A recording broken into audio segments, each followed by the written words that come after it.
Baik, Assalamualaikum warahmatullahi wabarakatuh. Perkenalkan, nama saya Akila Dewi Alivia dari Program Studi Teknik Industri Angkatan 2021 dengan NIM 121196164 dari kelas Stadium General A. Jadi di video ini merupakan video kelanjutan dari resume mata kuliah Stadium General untuk modul yang kelima, yaitu Communicating Your Research. Jadi untuk 4 video sebelumnya sudah diupload. Yang pertama itu sudah membahas terkait research preparation, writing for research, publication process, navigating peer review, dan yang terakhir ini merupakan communicating your research. Jadi kita bakal membahas apa aja sih di dalam modul ini. Jadi dalam modul communicating your research, modul kelima ini terdapat 4 submodul. Yang pertama, kita akan membahas tentang sex and gender, social impact, ensuring visibility, inclusion, and diversity for researchers. Jadi, dalam mengkomunikasikan penelitian kita, tentunya kita perlu menotis dan juga melihat dari 4 submodul ini. Nah, yang pertama ada sex and gender. Jadi definisinya dari sex and gender itu merupakan terkait seks, seksualitas, dan juga gender, apakah ada kaitannya dengan penelitian kita. Jadi, ini ada definisi dari seksualitas, yang pertama ada homoseksual, yaitu merupakan, ketertarikan pada orang dengan jenis kelamin yang sama. Jadi homo itu kan satu, jadi sama ya, jadi misalnya lelaki suka suka sama lelaki, perempuan suka sama perempuan. Jadi itu contoh dari homoseksual. Selanjutnya ada panseksual atau tertarik kepada orang tanpa memandang jenis kelamin. Jadi istilah gay umum untuk seseorang yang tertarik pada jenis kelamin yang sama. Aseksual sendiri itu, biasanya tidak mengalami ketertarikan seksual. Jadi ada homoseksual, panseksual, dan juga aseksual. Lalu selanjutnya ada lesbian, yaitu seorang wanita yang tertarik pada wanita lain. Ada heteroseksual, itu tertarik pada lawan jenis. Biseksual, itu tertarik pada lebih dari satu jenis kelamin. Selanjutnya ada demiseksual, yaitu seseorang yang hanya tertarik pada orang yang memiliki hubungan emosional romantis yang kuat dengannya.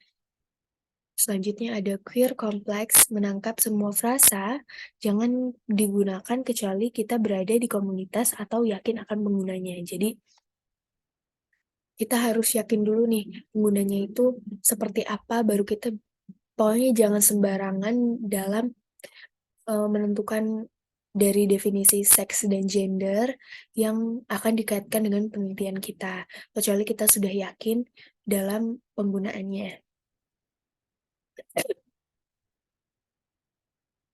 Dan ini ada pernyataan yang benar terkait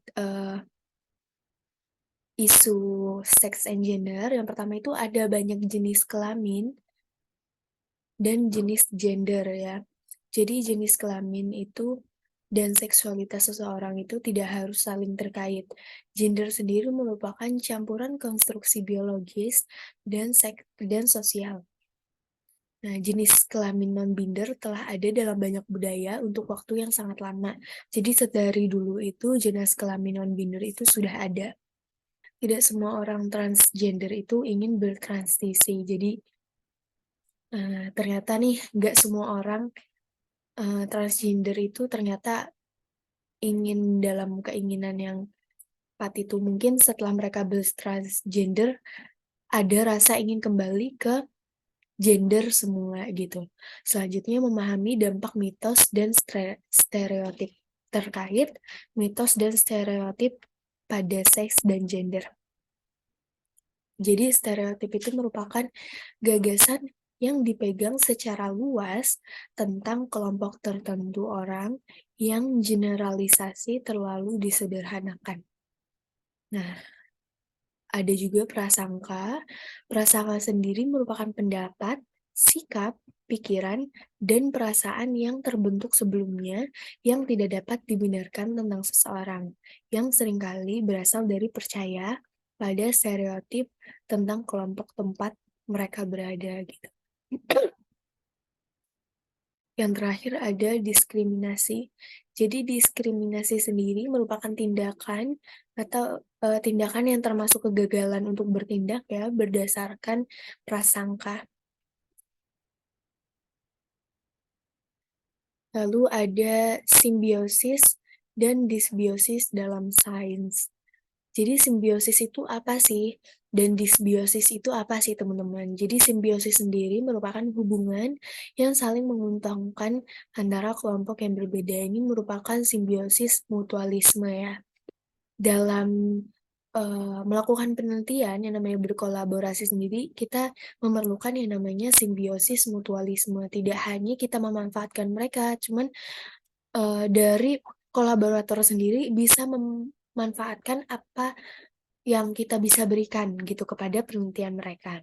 Lalu ada juga disbiosis, yaitu gangguan homeostasis oleh ketidakseimbangan dalam keragaman dengan perubahan komposisi dan aktivitas fungsional yang menyebabkan efek keseluruhan yang negatif. Jadi kalau simbiosis itu konteksnya positif, kalau disbiosis disbiosis sendiri itu konteksnya negatif ya. Jadi tidak seimbang nih antara, komposisi campur tangannya antara bukan campur tangan ya, lebih ke keragaman, nya tidak seimbang gitu. Selanjutnya ada panduan penulis untuk menggunakan bahasa yang inklusif. Jadi, apa sih bahasa inklusif itu? Mungkin, teman-teman penulis sedikit, bingung. Jadi bahasa inklusif sendiri mengakui keragaman, menyampaikan rasa hormat kepada semua orang, peka terhadap perbedaan, dan mempromosikan kesempatan yang sama. Jadi artikel yang kita buat, artikel yang penulis-penulis buat tidak boleh membuat asumsi tentang keyakinan atau komitmen pembaca manapun, atau menyiratkan bahwa seseorang itu lebih unggul dari yang lain atas dasar ras, jenis kelamin, budaya, atau karakteristik lainnya. Ini tentunya tidak boleh ya, karena ini akan seperti diskriminasi juga terhadap pembaca. Selanjutnya itu penulis harus memastikan bahwa tulisan itu bebas dari bias. Jadi bisa di-highlight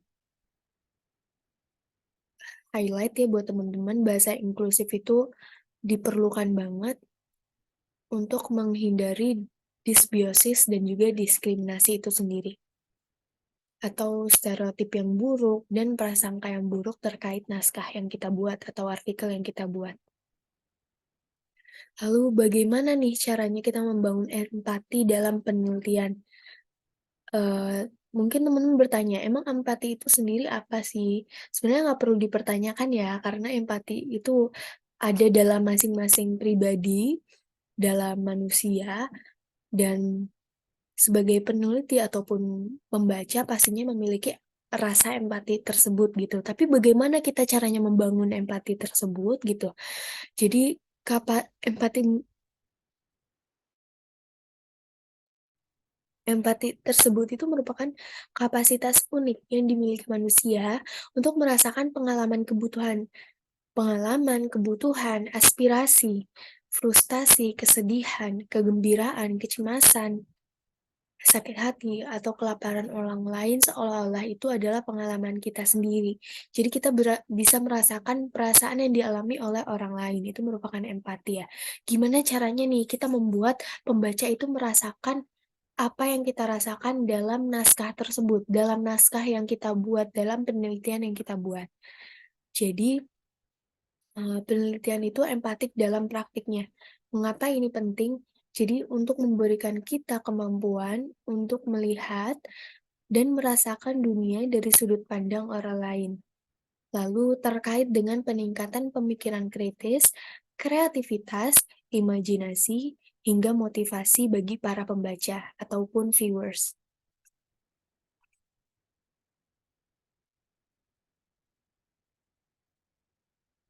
Next, selanjutnya ada apakah empati itu bisa dilatih gitu?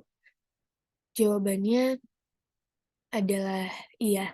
Jadi setiap orang itu memiliki tingkat empati yang berbeda-beda, namun empati itu tetap dapat dilatih menurut Clarks di tahun 1980, halaman 187.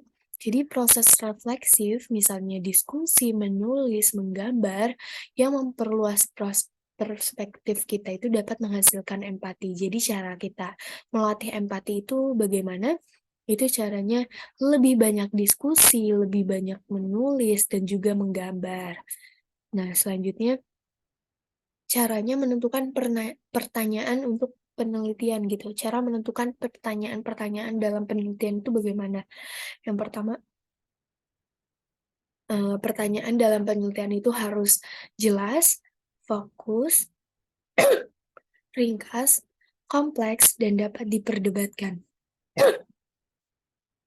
Nah, dalam menyatakan tujuan penelitian sendiri itu, dan memandu prosesnya itu merupakan juga pertanyaan dari penelitian ya. Kita menyatakan dari tujuan penelitian kita itu apa dan memandu selama proses-proses penelitian. Selanjutnya, membantu menentukan metode penelitian yang paling tepat, karena metode penelitian ini seperti yang dibahas dalam modul ketiga kalau tidak salah ya, ini penting banget agar kita bisa, memaksimalkan output yang kita dapat dan penelitian kita itu sesuai dengan tujuan penelitian kita. Jadi harus menggunakan metodologi atau metode penelitian yang tepat. Nah, itu untuk jadi untuk menentukan pertanyaan penelitian itu dapat membantu dari menentukan metode penelitiannya. Selanjutnya ada wawancara mendalam. Jadi mengapa sih menggunakan wawancara mendalam?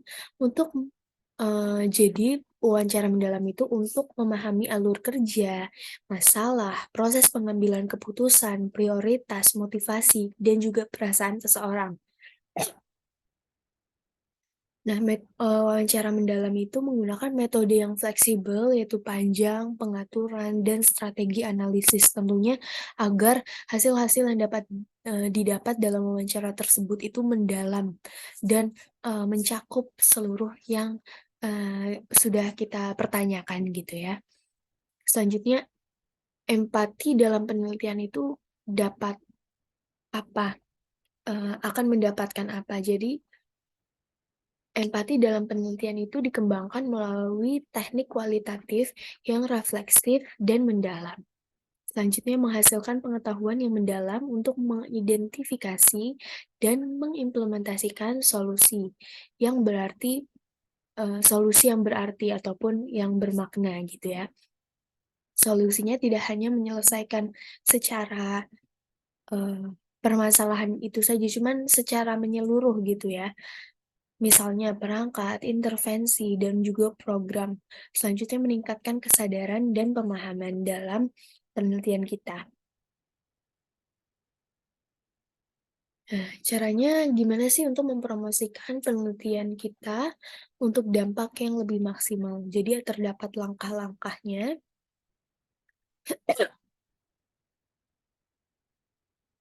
Ini terdapat 4 langkah ya. Yang pertama itu mempersiapkan artikel, yang kedua mempromosikan artikel yang telah diterbitkan, karena sebenarnya pada zaman sekarang itu sangat mudah ya untuk kita mempromosikan artikel kita. Seperti yang sudah dibahas sebelumnya, kita bisa mempromosikannya lewat media sosial yang kita punya. Selanjutnya setelah kita mempromosikan, jangan lupa kita pantau artikel yang kita punya.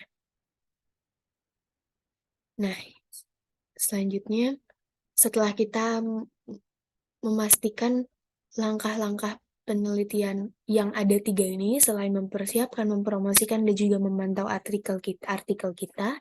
kita harus juga memulai.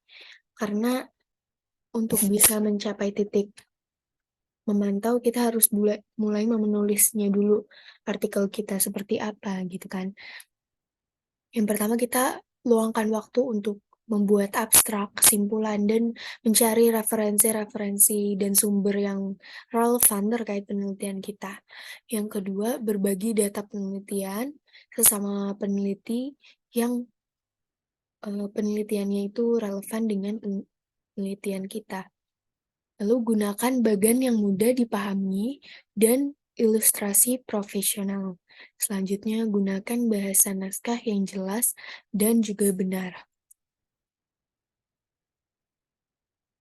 Nah, mempromosikan artikel itu dapat lewat mana aja. Yang pertama itu melakukan konferensi.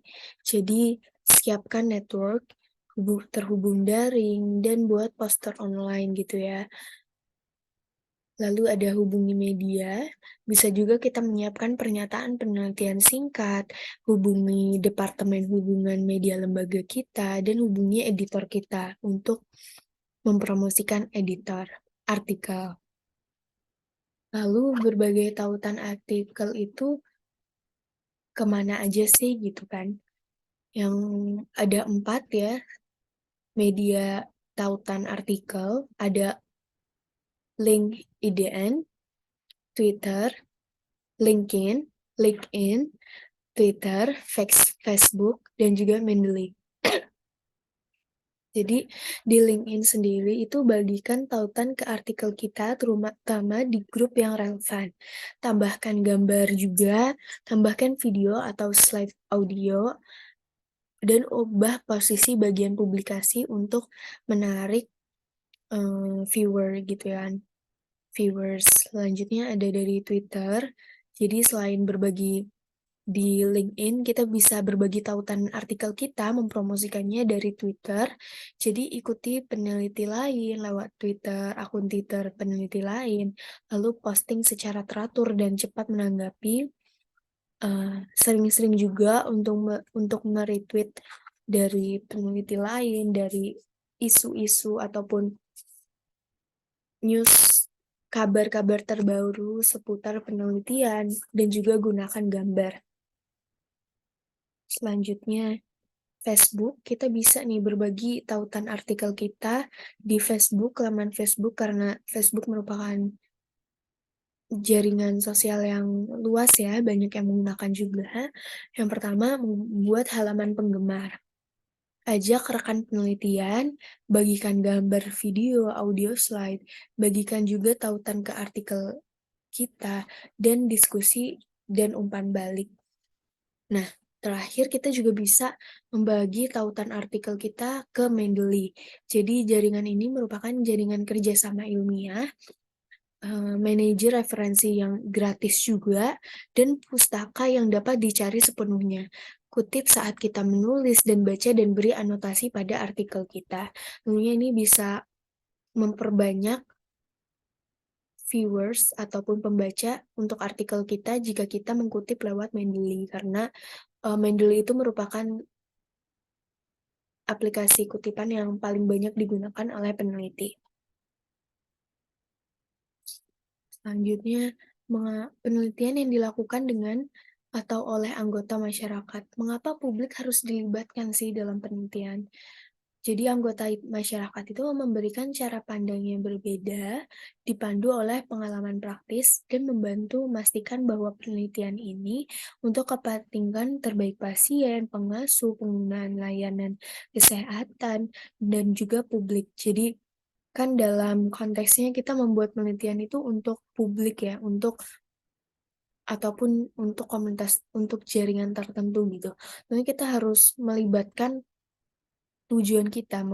orang-orang yang akan menjadi tujuan dari penelitian kita, yang akan mendapat dampak dari penelitian kita gitu.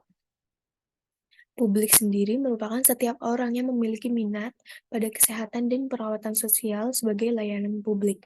Lalu pasien merupakan orang yang menggunakan layanan seperti pasien penggunaan layanan, klien, atau pengasuh mereka. Lalu ada involvement, yaitu keterlibatan aktif antara orang-orang yang menggunakan layanan, pengasuh, masyarakat umum, dan peneliti. Selanjutnya ada tinjauan publik atas grant application. Jadi, para peninjau publik adalah untuk melihat aplikasi dan memberikan pendapat mereka tentang apakah mereka pikir para peneliti telah melibatkan publik atau belum, melibatkan pasien, dan atau pengasuh secara memadai dalam penelitian mereka. Jadi, peninjau publik ini bertugas untuk melihat keterlibatannya ya, antara penelitian dan juga, tujuan dari publik, pasien, ataupun pengasuh. Selanjutnya, apa yang mungkin dilihat oleh peninjau publik gitu ya. Yang pertama ada ringkasan awam. Yang kedua relevansi pertanyaan penelitian, ada dari desain penelitiannya juga, atau research design, lalu ada pelibatan publik dan pasien. Selain itu ada dampak dari penelitian yang tentunya harus berdampak pada publik ya, sebagai peninjau publik. Oke baik, mungkin seperti itu. Segitu yang bisa saya sampaikan terkait modul kelima, yaitu Communicating Your Research. Tadi kita sudah membahas terkait 4 submodul, ada yang pertama ada Sex and Gender, Social Impact, Assuring Visibility, dan yang terakhir membahas juga Inclusion and Diversity for Researchers, gitu ya, researchers. Jadi apabila terdapat salah-salah kata, saya memohon maaf. Wassalamualaikum warahmatullahi wabarakatuh. Terima kasih.